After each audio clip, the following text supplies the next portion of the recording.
Welcome to Archways Threads, a show focusing on the threads of family and recovery support services that help make up the tapestry of life in recovery.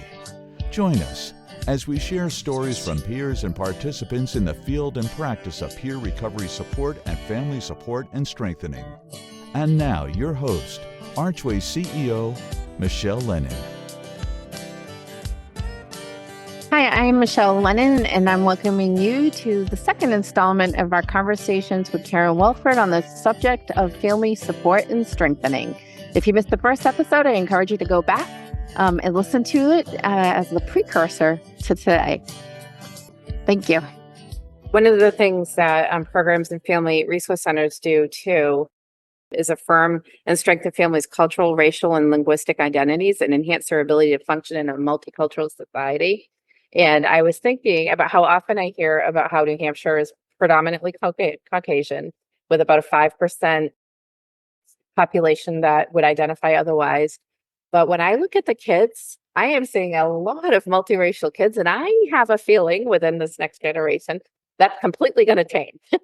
And so I was thinking about how important it is for family support workers, even if you think, that we're more homogeneous than what we hear in trainings. We need to be trained in this stuff. Absolutely. Yeah. What are your thoughts about that? Yeah. And there's lots of levels. I mean, it's one of the things that in training for the standards of quality, we talk about a lot. There's lots of levels of diversity. Yeah. And it isn't just about racial identity. It's about a lot of other things. And just helping, one of the responsibilities, again, of family support is that you help families understand how to work within this diversity. Yeah. And I think it can be a little tricky, especially nowadays. But however we can do that, and by bringing people together and having people build a relationship with each other is the start. Yeah. That you have a way of bringing people together and having them work together on something is the start of them understanding the differences and the similarities that we all have. Yeah.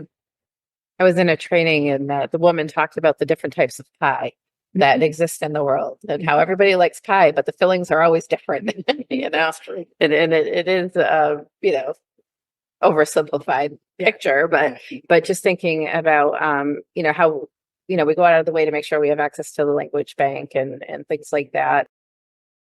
That diversity, like you said, is more than that, though. It's cultural identity. It's, growing up in a French Catholic family or growing up in a family with no parents at home. We used to talk about like latchkey kids, back in the day, as if it was like some terrible thing. And now, now most parents work, because the times change, so I think the cultural shifts change. And keeping up with that can be hard. But again, it's like for most people, it's like the labels don't matter all that much. They just want to play with their kid and they just want to be another parent in the room, When we integrated our playgroup, for individuals and parents parenting better in recovery, with, just all parents, nobody knows who's Right. what. They're not caring about labels. It's That's like, right. hey, did you watch this last night on Netflix or whatever? And they just get to be, Mhm. and I love that about family resource centers, like that inclusivity, so that the labels sometimes fade away. Unless people want to celebrate something about their identity, and then they have the opportunity to do that too, so it's always been a good thing. And again, that's practice at removing our judgments. Yeah. It may not be how we were brought up, but it's not one of my favorite sayings. It's not good or bad. It's just different. Yeah. And we have to keep saying that to ourselves and to staff, because they will come across so many. It's the richness of what we do, actually. Yeah. Yeah. The spice of life, right? Yeah. Programs of family resource centers are generally embedded in their communities and contribute to the community building process. Mm-hmm. You've talked a little bit about that. And I think about community collaborations, that I think of Erin Pattengill and her work for community collaborations out of the Family Resource Center in Laconia, and how amazing that was, like, to build these coalitions to come together and work together and kind of push things forward. And I know we've collaborated even with them a few times where, we, specialize in recovery support services as a family resource center, and how, they provided a venue, they provided childcare, and they provided dinner, and we provided a facilitator of parenting journey and recovery, and watching those community collaborations grow, and just thinking about how we are contributing in a meaningful way to that community building process when we talk about these principles of family support, that it's not about just us, that it's really about making the world a better place for families, and you've had a lifetime of kind of pouring into that work. And I think it began with working with the group of disabilities. And at one time, any program that was for a child with disabilities or an adult with disability was that program on the hill that nobody wanted to have anything to do with, except for if you had to go there. Yeah. And so that was really where we started, maybe also with that program for recovery. Mm-hmm. Yeah. And that was, and so it took conscious work to move into the community. Oh, yeah. To say, no, we're not just that program. We're part of the community. We're all part of the community. So there. Yeah, so there. Yeah, and I think, that the differences, right? Yeah. It goes back to that and judgment, and the recovery community, having been a family affected by substance use disorders, I think about like the shame, the stigma, Right. Protect your reputation, going to service providers and not being treated well at all sometimes, and how family resource centers are that place where generally you can go and not worry about any of that judgment, Right. regardless of who you are, what you're going through. It's sometimes, we refer to higher levels of care, for mental health conditions and things like that, or to other service providers. Like, we don't do early supports and services at our Family Resource Center. We would refer Right. to the different agencies that do in our area. But it's kind of like the no wrong door thing. Like, a Family Resource Center is the no wrong door, is what I have found throughout the state, as far as, those that work come together. It really is one of what I really found, and why it really was drawn to family resource centers and in the thinking of what this was in the community. It's one of the very, very few programs that is non-categorical, that you don't have to be this to be eligible. Yes. That it's welcoming to anyone in the community, and that it's hard to think of another program. In fact, I was talking to someone on your staff, and they were saying, with a family that really had so many challenges, and they were saying, well, we don't know whether we're the place that can take care of this. And I said, where else is there? I mean, it was like, there were so many challenges that, yes, we referred for specific things, but for that family to feel like we're walking with them through whatever is happening, it is the Family Resource Center. And sometimes as a staff, it's like, oh, I don't know if we can do it, but somehow we do it. I think about the family support specialists, and I would say the peer support workers are this way too. They just do what needs to be done sometimes. Absolutely. I just a funny story. One of our family support workers was observed by somebody, and a gentleman walked in very frazzled, probably in his late 80s, trying to find the water department because they've blocked off the roads because there's been some sinkholes that have appeared. And he was very frazzled. And she's like, oh, I will walk you right there to the door. No worries at all. It's amazing. And that's just the kind of, I always say, she's a family support worker, because that's what they do. Whatever needs to happen. Yeah. So programs also do a lot of advocacy and advocate with families for services and systems that are fair and responsive and accountable to the families that they serve. Boy, I think probably that value was so drilled into me, as a person working for you, I would say. that probably resulted in where Archways is today. Because of course it was, in the Tilton area where everything started, and there was just no resources for people, is how it felt to me. Right. For people coming through our church food pantry at the time. And it's like, what do I do? And it's like, then the mantra of, well, what does a family support specialist do? If you can't find the resource, you be the resource. And like, it kind of snowballed from there. Right. It does. Yeah. And that's what we were saying too. How many of the services that they're involved are fair and responsive? Mm. If you think of medical services, if you think of educational services, if you think of welfare services, are they fair and responsive and accountable to the families they serve? We hope so, but that it's one of the things that we can help advocate for. Yeah. Yeah. I, not from my agency, but somebody else, who is, was, very adept in this field and now works doing other work, was, dealing with a situation and just knew to call 603 legal aid. And like, how many people don't know that when landlords try to trample on your rights, that there are things to protect you, and having been a landlord in the past, like I knew all the rules and I lived by them. So I never had any issues, but I think about how, that greed exists in this world. And right now we have such a housing crisis that, we're seeing like people get evicted for stuff just because the landlord wants to renovate and rent out at massive increases. And so we're seeing so much in the housing area.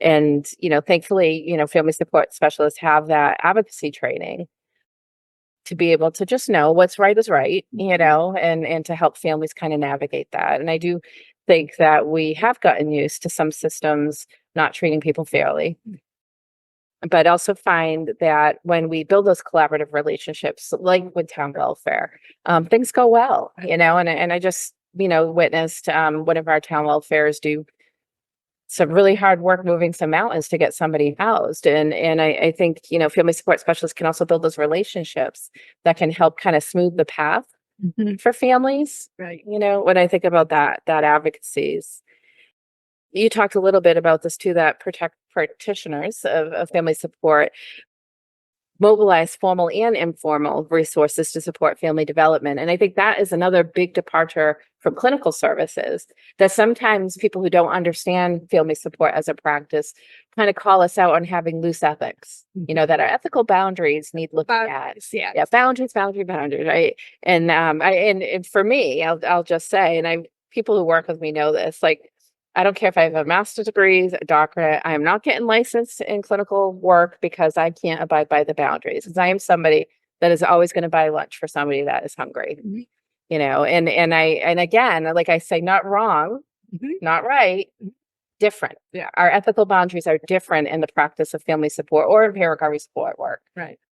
Peer support has, all of these rules that they have to live with and the administrative rules and all that. Family support is looser. It sure is. Yeah. And that's hard. It's hard on the organization sometimes because there's a fine line often that needs to be walked as far as boundaries and ethics and practice. Yeah. And we have to continually talk about that within the lens of family support. Right. And there's very little that guides us, if I can say. There's that agency policy probably is what a family but support then worker, and it really be that policy. yes, yeah, and so that's a tough one, I have to say. yeah. I know, like for peer support workers, you can't enter into a business relationship with somebody you're coaching. You can't give money to somebody that you're coaching. And I always tell my staff, when you run into something that you have a question, there's the ethical decision-making process that we go through. We use it for family support too. Who's it going to benefit? Who's it going to harm? The field, the practice, the agency, you as a support worker, the participant, because sometimes we can overgive, right, and it steals people's dignity. That's right. And we don't want to do that. That's right. We want to help build that self-efficacy, and let people keep their pride. Yes. Yeah. Yeah. And one of the things when we did training for the standards, we talked about is the word empowerment. And the national network actually suggests we stop using that. Yep. Because who are we to give power to someone? And that's what empowerment means. And so you share power. Yeah. You don't empower people. And if that's what you're talking about. So, but again, we've talked about empowerment forever, that we thought we were doing right. Right. So things evolve as far as our thinking of what is best for families and individuals. I always had the idea that empowering somebody is like, you don't have the power for yourself. You know, we talk about this with hope too, and peer recovery support, you know, as a core value, because hope, I think, is something that everybody needs, you know, to have a little bit of. And there are sometimes people feel hopeless, you know, and so I've gotten away from saying, you know, I'm going to give you hope. It's like, let me carry yours until you can take it back. You know, and try to kind of normalize that it's okay to feel lousy some days, you know. But, you know, we're not going to let you sit in it forever. You know? And to let them know somebody has hope for you. Yes. That's really powerful. Yeah. For those, just somebody is hopeful. And so it doesn't feel quite as hopeless. Yeah, for the future. Yeah. Yeah. And I think mobilizing those formal and informal supports, like we can do those warm handoffs to resources, and we can have conversations. We can make 3-way calls or calls on a speakerphone or all that. But those informal networks are really important too. Yeah. So programs are flexible and continually responsive to emerging family and community issues. You know, I love that idea, because I think too often programs hang around longer than they should, because they're really not having the impact that we hope. And I think the key is always being adaptable and really participant driven, meaning that according to what the people coming through the door need is what we're responding to. But that's not always the case. No, but I think what this brings to mind is what you mentioned before was when COVID hit, New Hampshire Family Resource Centers went virtual, even though it was really hard, but they knew that's what their families needed. Yeah. That to me was one of the biggest examples of being flexible and changing with the needs of the family. Yeah. And we learned a lot of lessons during that time. Absolutely. And so still now can think of some of those programs that are providing virtual services. I mean, there's some good that came out of that change that happened, but programs could have said, okay, we're closing our doors for the next 6 months because we can't come together. We can't come to your home. So that's it. But they weren't, not that I know of, any of the family resource centers did that. And I really commend them for it. Says a lot about commitment within the system. Yeah, I think the organizations, the home visitors, you know, their hearts go into their families. And we were fortunate in New Hampshire. Like I know New Hampshire Charitable Foundation gave us the funding to be able to pivot really quickly to having online services. So like all of our home visitors and peer support specialists had iPhones. So everything was encrypted and they could do FaceTime, you know, with an individual participant.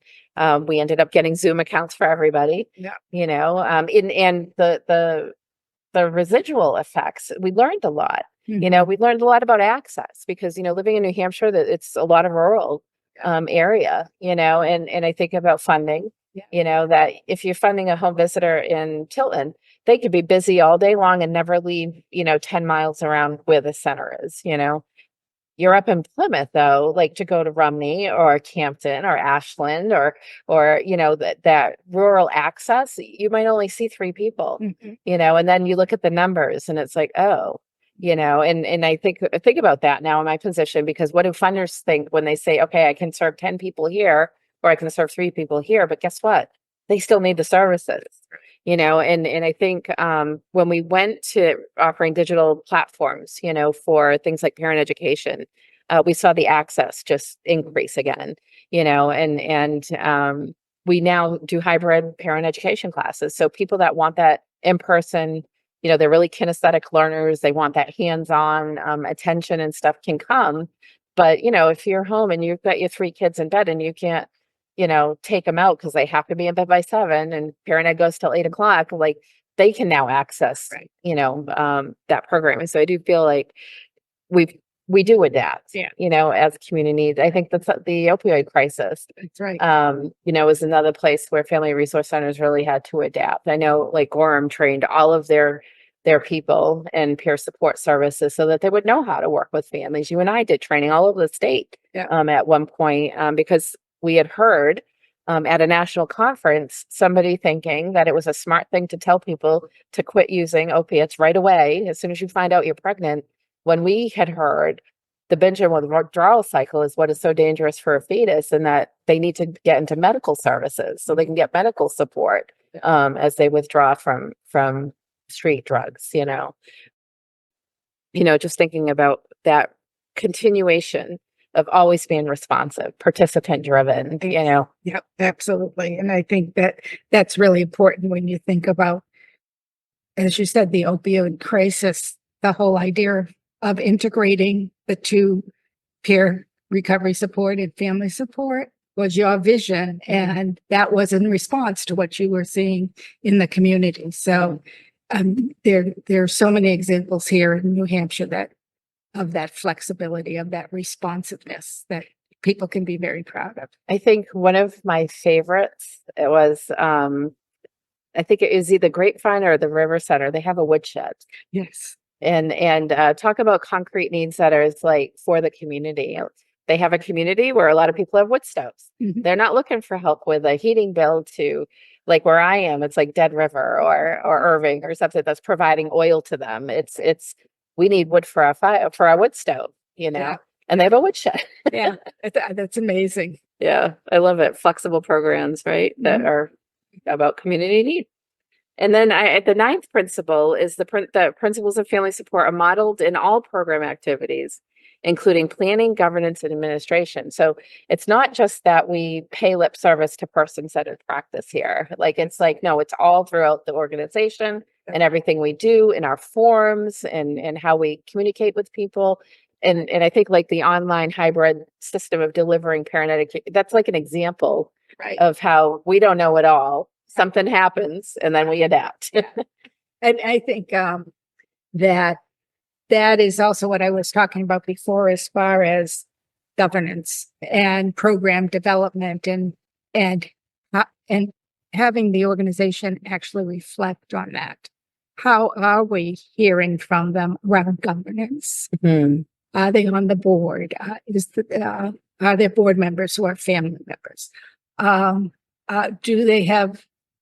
Do we have a way of listening to them around what program needs they have? Mm-hmm. Just a reflection on that is important. Yeah. And I was thinking, like, when we talk about the quality standards too, the idea of taking data and actually doing something with it. Exactly. Because at one time, I'll say, like, it felt like funders wanted all this data, but nothing was happening with it. And there was like no point to it. And then when we got somebody in-house that loves data, that's our Joe, he loves data, and it analyzes it for program improvement. So we're constantly like looking at that stuff. It's like all of a sudden it's like the surveys matter. That's right. And I think like, our parent cafes, our Recovering Together cafes, every one of our parent ed programs, our Family Threads program, which intertwines family support and peer recovery support for families in recovery, how we do quite a few assessments. Yeah. We do a lot of assessments. Yeah, because we want to know what we're doing is working. Right. For the families. And I think embarking on joining with Omni, which does a true re-evaluation, what we will learn from that will be so important.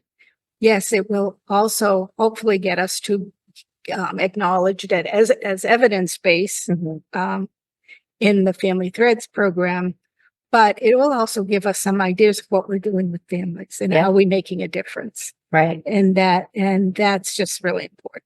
Yeah. So our Family Threads program, for those of you who are not familiar with it, the parent in recovery gets a recovery coach, and then the family as a whole gets a family support specialist to work with them. And this really came from being inspired from the movie Anonymous People. And it eludes me right now, but Cheryl actually talked about this individual in our first podcast. Somebody that was a Native American who told the story of a sick tree being put into healthy soil for 30 days and then put back into the same sick soil and expecting the tree to thrive. And so what our thought was, if we can get a peer recovery coach to help that individual thrive with their addiction health, and then a family support specialist to work with the entire family to build that family well-being, then everybody thrives. The kids thrive, the parent thrives, the co-parent thrives. But the idea is that these principles work. They do. You're right. If they're put in place, but, I think as we have moved more from an acute care model where we only looked at that individual for that acute care, recognizing that doesn't really work because recovery is a much bigger part of their life, that there's more that work that needs to be done in the context of the family, which is what family support is all about. Absolutely. Yeah.